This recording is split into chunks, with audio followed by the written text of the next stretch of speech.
이제 마지막 재앙이라고 15장에서 말씀을 하셨는데, 이 마지막 재앙은 7 대접의 재앙입니다.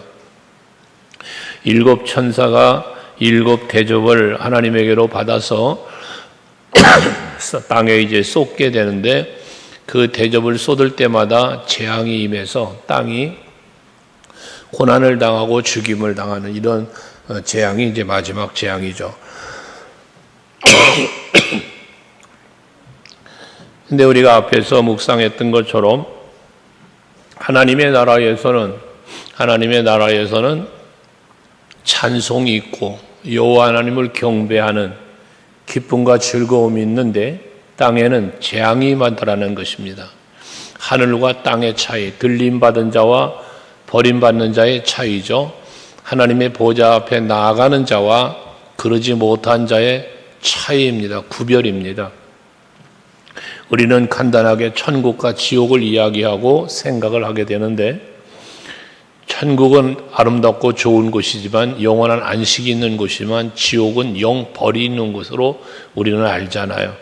하기 때문에 내가 죄와 허물로 죽었던 나는 영 벌의 자리로 가야 하지만 하나님의 크신 은혜로 인하여 십자가 사랑으로 인하여 내가 그 영벌의 자리인 지옥에 있지 않고 영원한 안식처인 하나님의 나라에 이르게 되었다는 이 사실을 우리는 믿기 때문에, 이것이 하나님의 크신 은혜요 사랑이라는 사실을 믿기 때문에 감사와 찬송과 영광을 하나님 앞에 돌려드리며 이 땅에서도 살고 있고 궁극적으로 하나님의 나라에까지 이르게 될 것입니다.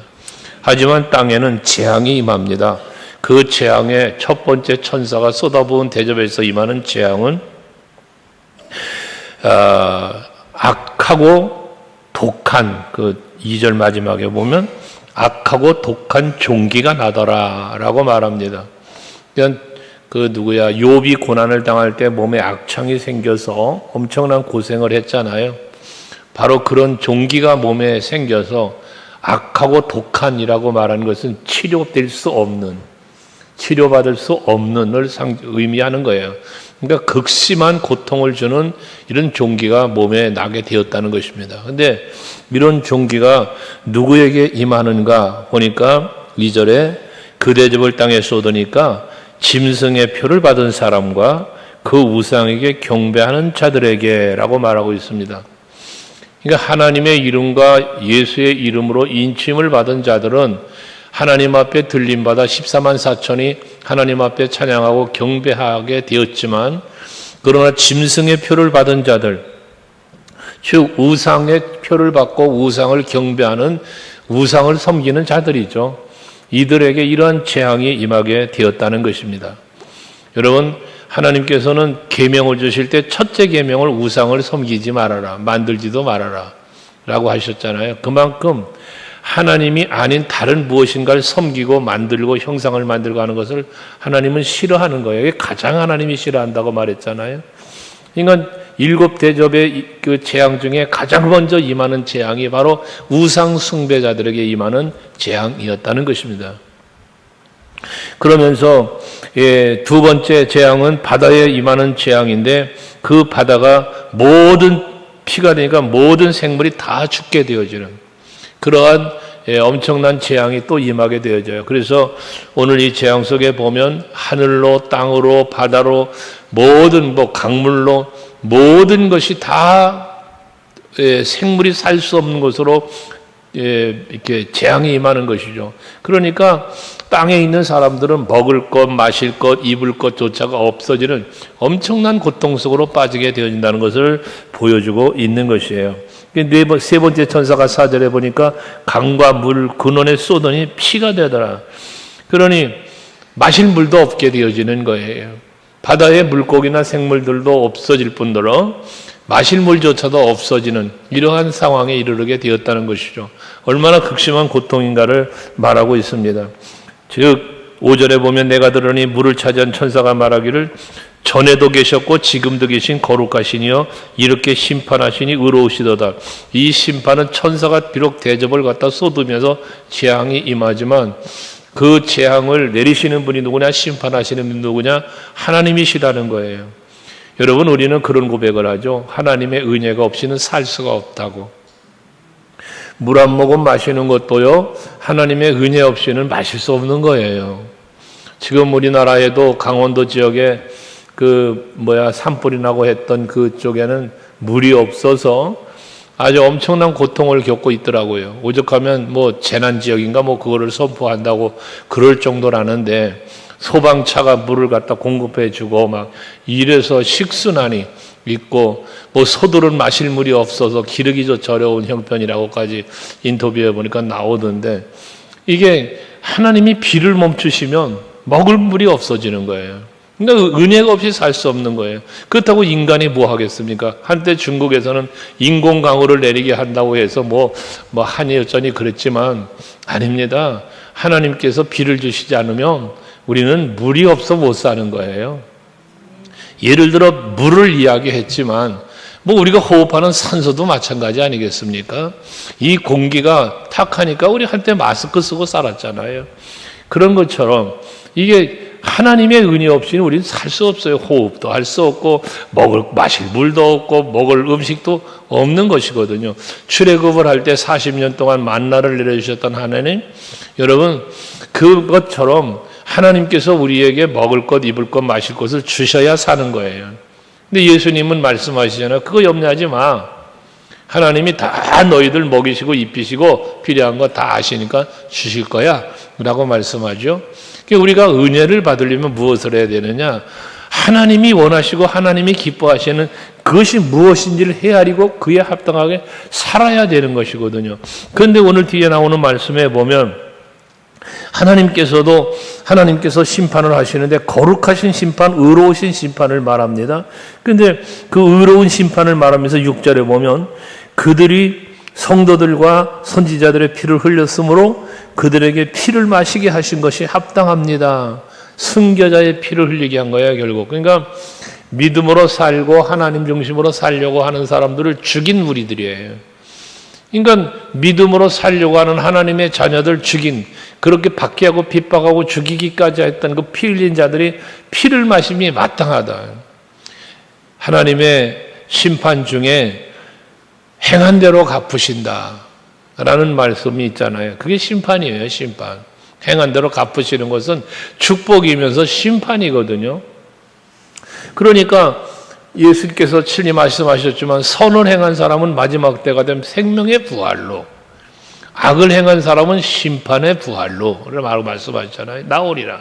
그러니까 심판의 부활이라는 게 뭐예요? 이거예요. 이렇게 고통 가운데, 재앙 가운데에 거기에 있게 되어지는 거예요. 이게 심판의 부활이에요. 간혹 여러분에게 말씀드렸지만 우리가 예수를 믿고 영생을 얻었다고 말할 때 그 영생은 단순히 영원히 사는 게 아니다. 지옥 가도 영원히 산다 그랬잖아요. 그러니까 영원히 사는 영생이 아니라 우리가 구원받는 영생은 하나님께서 우리에게 넣어주신 그 생명, 그 하나님의 은혜의 생명, 이 생명이 살아나는 거예요. 다시 말해서 하나님과 나와의 관계가 회복이 되는 거예요. 이게 하나님께서 우리에게 준 구원받는 자에게 주어지는 특별한 은총인 것이죠. 이게 영생이에요.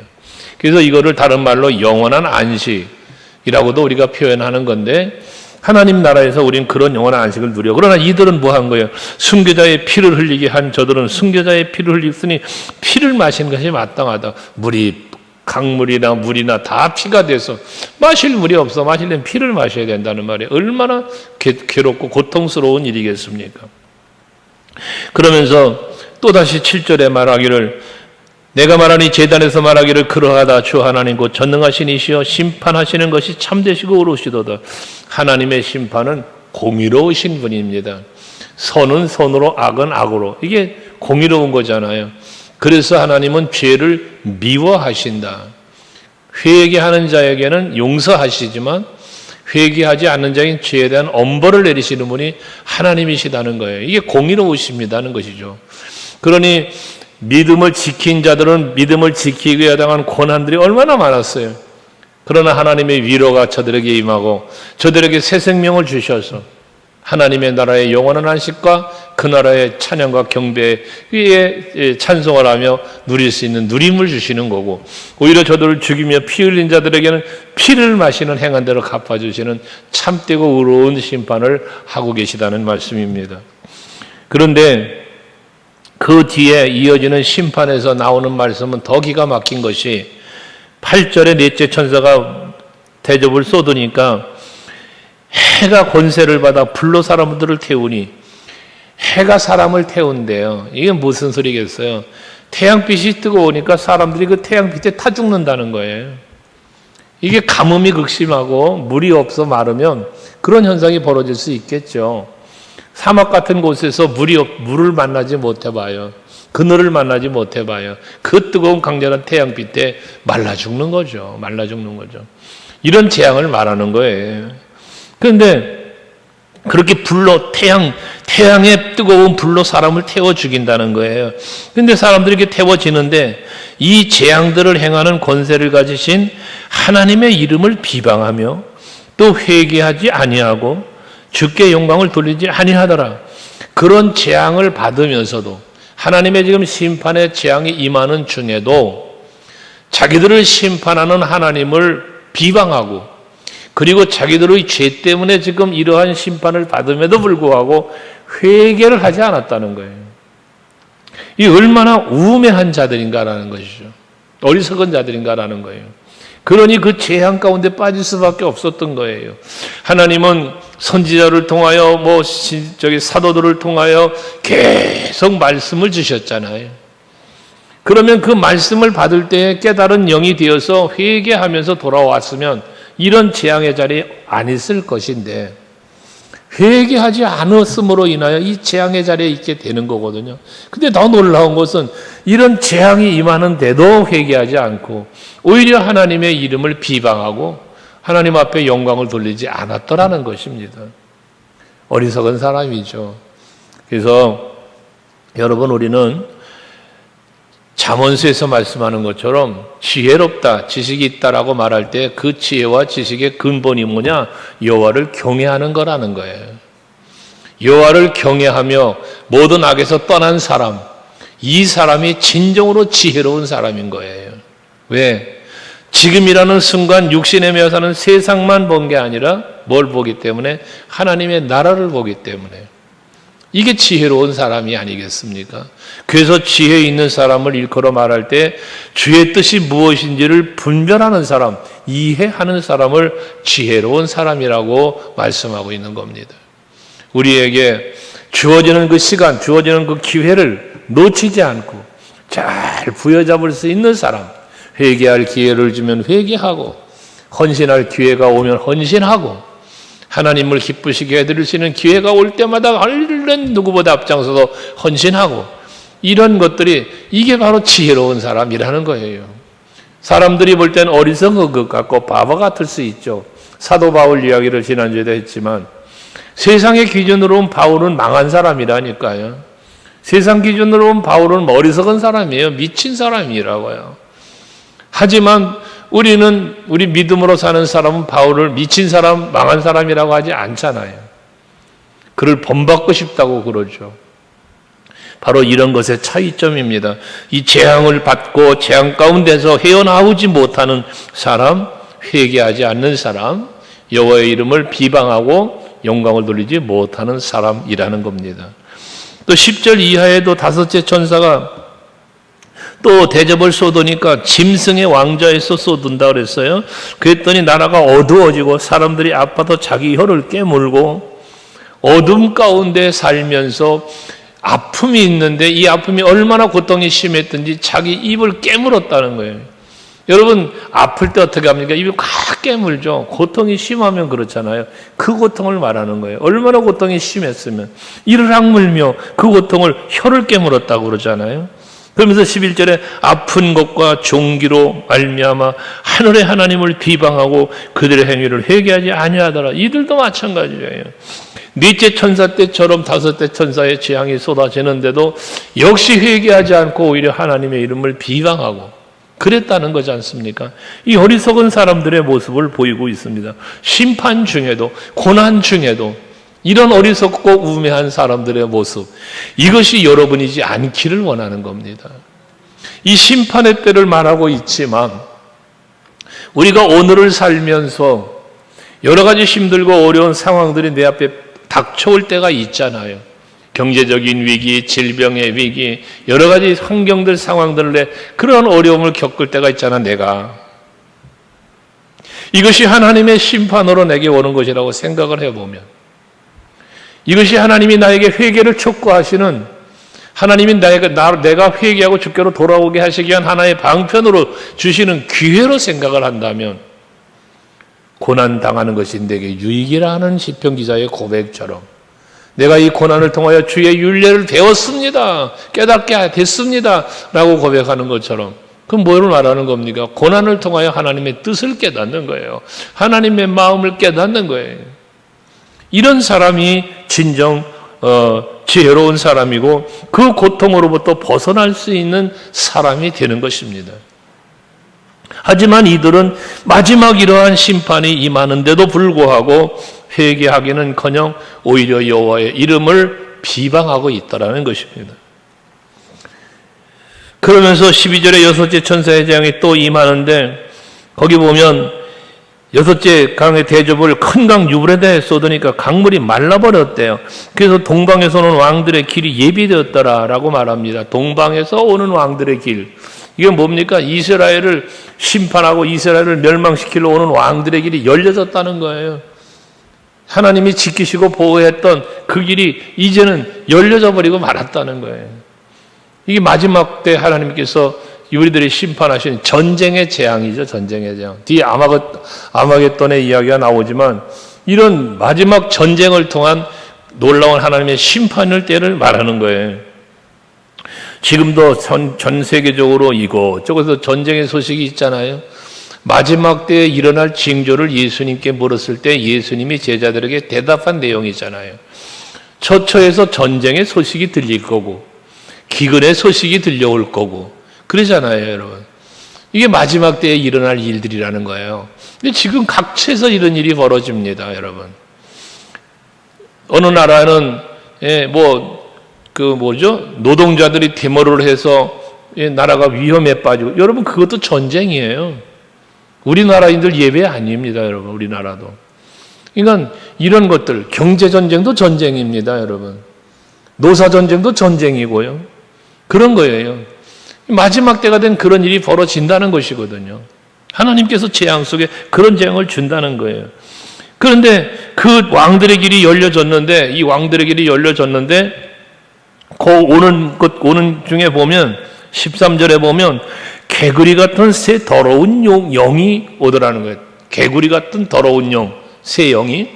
여기서 개구리라고 비유하는 것은 뭐냐면, 말 그대로 더러운 영이에요, 더러운 영.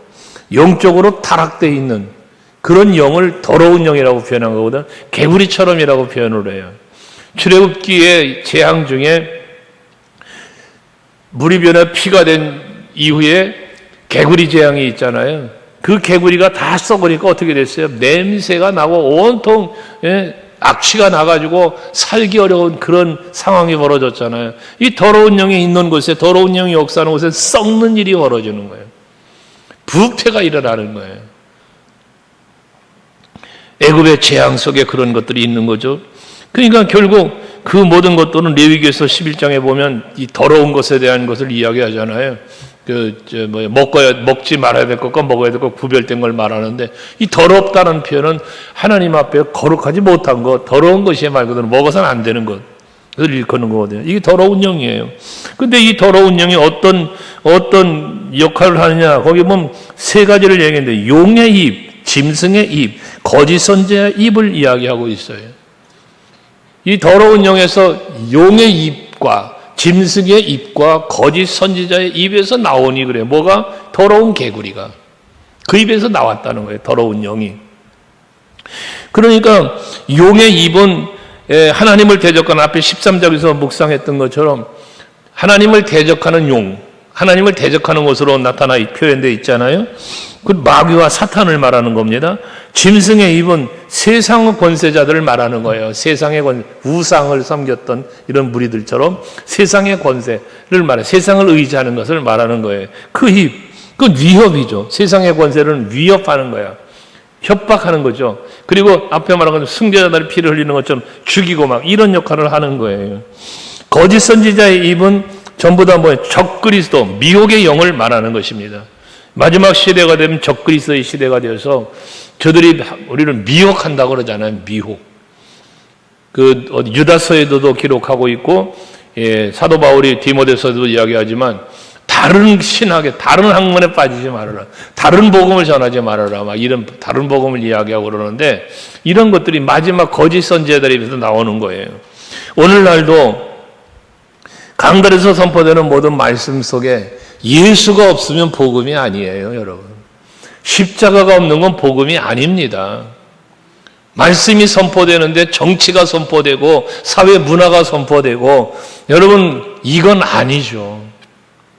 하나님의 말씀이 선포될 때는 예수가 있고 십자가가 있고 하나님 나라가 있어야 되는 것 아닙니까?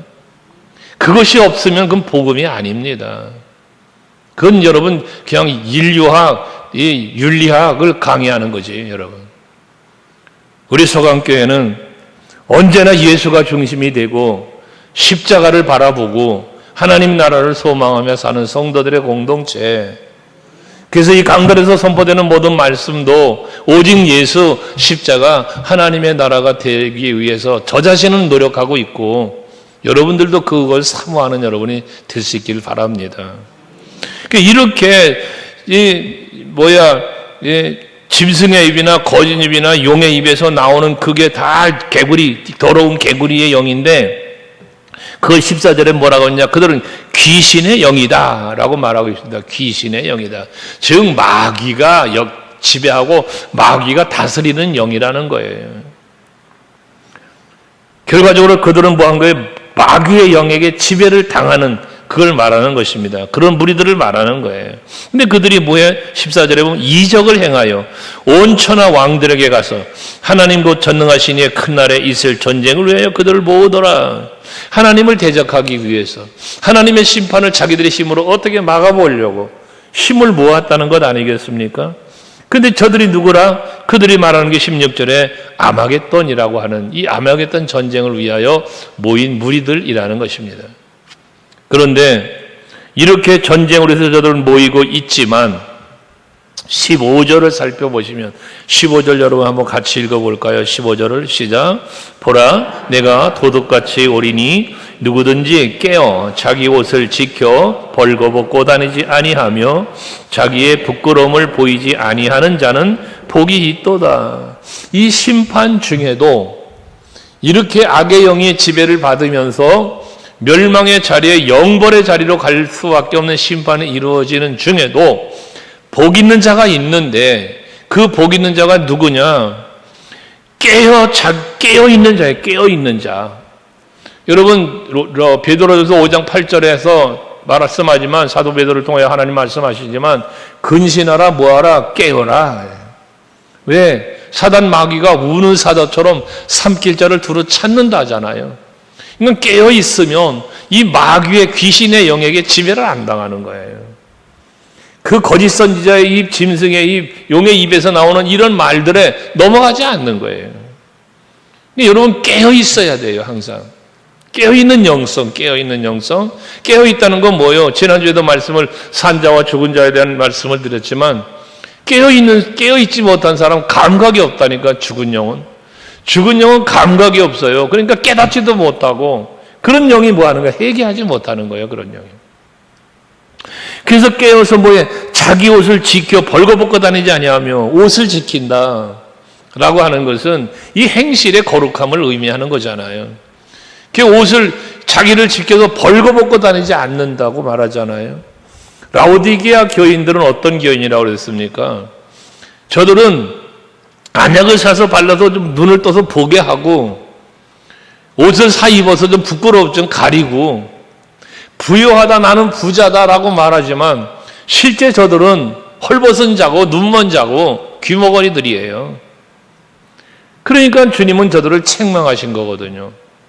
여러분, 우리 서강교회 성도들은요, 영적으로 깨어있는 성도가 되셔서 내가 헐벗고 있는 부끄러움, 수치스러움을 깨닫고 발견해서 얼른 그 수치를 가리울 수 있는 이런 여러분들이 되셔야 된다는 거죠. 근데 마지막 시대가 되어서 이 마귀의 영에게 지배를 당하는 사람은 그 부끄러움을 모르는 거예요. 그러니까 회개를 하지 않는 거예요. 그 수치스러운 걸 수치로 여기지 않는다는 거예요. 오히려 그런 것들을 당당하게 여기고 그런다는 거예요. 마지막 때에 일어나는 일들 중에 하나라는 거예요. 그러니까 복받은 사람은 어떤 사람이 되느냐? 깨어서 자기가 못을 벗고 지켜서 헐거벗고 있고 부끄러워. 이걸 아는 사람이라는 거예요. 그래서 뒤에 부끄럽게 벌겋고도 다치지 않으며 자기의 부끄러움을 보이지 않은 자라고 그러잖아요. 자기의 부끄러움을 보이지 않는 자. 벌거벗은 것이 부끄러운 거라면 벌거벗지 않고 뭐 한 거예요? 옷을 입었다는 거잖아요. 무슨 옷을 입어요? 빛의 갑옷을 입자, 의의 옷을 입자. 우리 사도 바울을 통해서 하나님 말씀하시는 거잖아요. 그래서 여러분들은 빛의 갑옷, 예수로 옷 입고, 의의 옷, 믿음의 옷 입고, 착한 행실에 선한 옷, 거룩함에 이르는 열매를 맺는 그 구별된 삶을 통한 그러한 옷을 입어서 구습을 좇는 옛사람 벗어버리고 새 사람으로 옷 입는 이런 모습, 벌거벗지 않고 수치스러움을 가리울 수 있는 그런 사람이 복이 있는 사람이라는 겁니다. 오늘 예배하는 여러분 모두 다 하나님 앞에서나 사람 앞에서나 부끄럽지 않도록 자기 자신을 살피면서 회개할 건 회개하고 그리고 깨끗하고 정결한 모습으로 살아가기 위해 힘쓰시는 여러분 모두 될 수 있기를 축복합니다. 17절 마지막 7째 천사가 공중에다가 대접을 쏟으니까 큰 음성이 성전에서 보좌로부터 이르렀어 이제 되었다 하시니 그래요. 되었다 하시니. 뭐가 되었습니까? 이제 심판의 끝이라는 겁니다.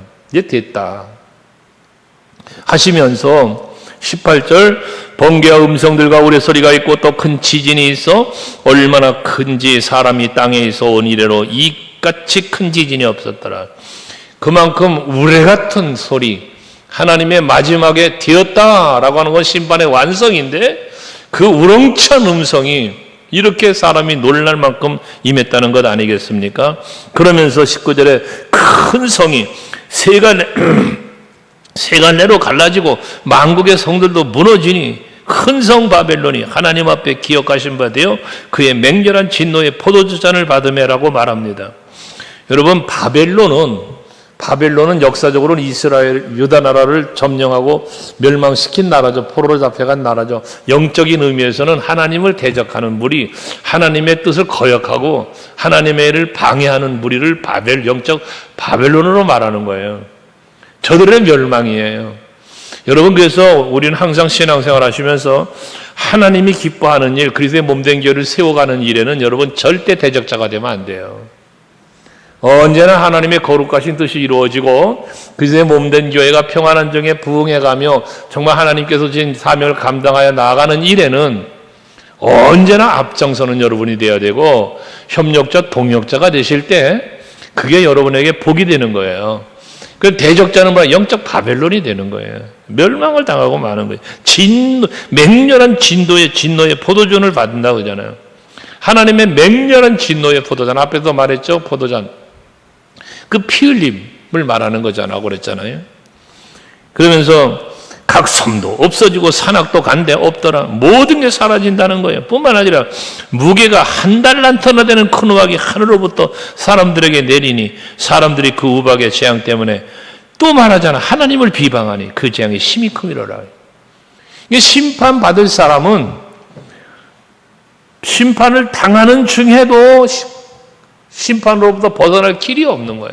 왜? 회개하지 않으니까. 마지막 심판의 때라도 회개하며 하나님의 이름을 부르며 여러분 살 길을 찾으면 하나님 살려주시지 않겠어요? 근데 저들은 끝까지. 그래서 여러분 참 하나님의 말씀 가운데 우리가 참 무서운 게 뭔지 압니까, 여러분? 완악한 마음을 그대로 두어, 하나님께서 완악한 마음을 그대로 두어서 그들이 완악한 대로 살게 하셨대요. 여러분, 그러니까요, 회개할 수 있다는 것이 은혜예요, 여러분. 회개할 마음을 주신 이가 하나님이거든요. 근데 멸하실 자의 대상이 된, 멸할 대상이 된 사람은 어떻다? 회개할 기회를 안 주시는 거예요. 그냥 버려두시는 거예요. 완악한 대로 두시다잖아. 완악한 마음으로 하나님을 대적하는데 하나님이 그대로 두신대잖아, 그 마음을. 사랑한다면 하나님이 사랑하는 자는 때려서라도 고난을 주면서도 깨닫게 하셔서 회개하고 돌이키게 하시는데, 버림받은 자들은 그냥 그대로 내버려 두셔서 그냥 그 멸망과 심판의 자리에 가게 하신다는 거예요. 그래서 말씀을 드린 것 중에 하나가 뭐예요? 선택의 반대말이 뭐예요? 하나님의 선택의 반대말은 육이, 버렸다, 육이 되었다, 버려졌다 이 말이에요. 선택받은 우리들처럼 둘이가 있으면 버림받은 자가 있다는 거예요, 여러분. 언제가 그 말씀 드렸죠? 여러분, 하나님의 능력이 없어서 사랑이 부족해서 지옥을 만들었습니까? 아니잖아요. 하나님이 마음만 먹으면 다 하나님 나라 가게 할 수 있지 없겠어요? 자기 자신이 이 땅에 오셔서 십자가 지시기까지 하면서 그 죽은 영을 살려내시면서까지 천국 가게 하시는데, 근데 지옥 가는 사람이 있어요. 하나님이 무능력해서, 사랑이 없어서? 아니에요. 이게 버림받은 자가 있다는 거예요. 버림받은 자. 그런데 이렇게 버림받는 자가 있는데도 불구하고 우리는 태감을 입은 자가 되어서 하나님의 보좌 앞에 나아가 찬송하며 영광 돌릴 때 저 영원한 벌을 받는 심판받는 저들을 그 천국에서 바라보는 거예요. 마치 예수님 비유하신 것처럼 부자와 나사로의 이야기에서 여실히 여러분 그림이 그려지지 않으시는가요? 세상에 사는 동안에 호의호식하며 날마다 잔치를 베풀었던 부자와 거지로 초라하게 살았던 나사로, 둘이 다 죽어서 하나님 나라 가고 하나님 지옥 갔다는 거 아닙니까? 근데 서로 보여. 원수의 목전에서 상을 차려주시고의 말씀과 직결되는 거 아닙니까? 마지막 때가 되면 여러분도 하나님 나라에 가셨을 때에 택함받고 구원받지 못한 사람들이 저 지옥불에서 지옥불에 빠져 고통당하는 게 보이는 거예요. 보이는 거예요. 근데 그 자리에 여러분이 알고 있는 누군가가 거기 있다면, 내가 세상에 사는 동안 사랑했던, 아꼈던 누군가가 거기에 있다면 이 얼마나 큰 비극이겠습니까? 얼마나 큰 아픔이겠어요, 여러분. 그래서 찬송 중에 네 형제 저 떠내려 간다. 그 어떻게 그냥 보고만 있겠냐. 물 건너 생명줄 던지어라. 이러고 있는 것 아니겠습니까? 오늘도 전도들 하셨는데요. 우리가 전도하는 이유는 한 영혼이라도 더 주께로 돌아오게 하기 위해서 하는 거 아니겠습니까?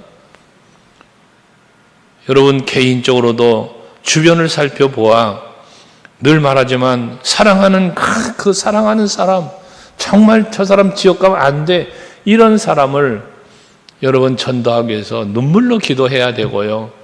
그리고 그 한 영혼을 주께로 이끌어내기 위해서 힘쓰는 여러분이 되셔야 돼요.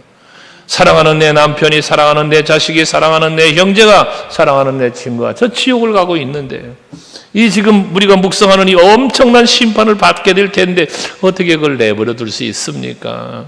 그럴 수 없느니라.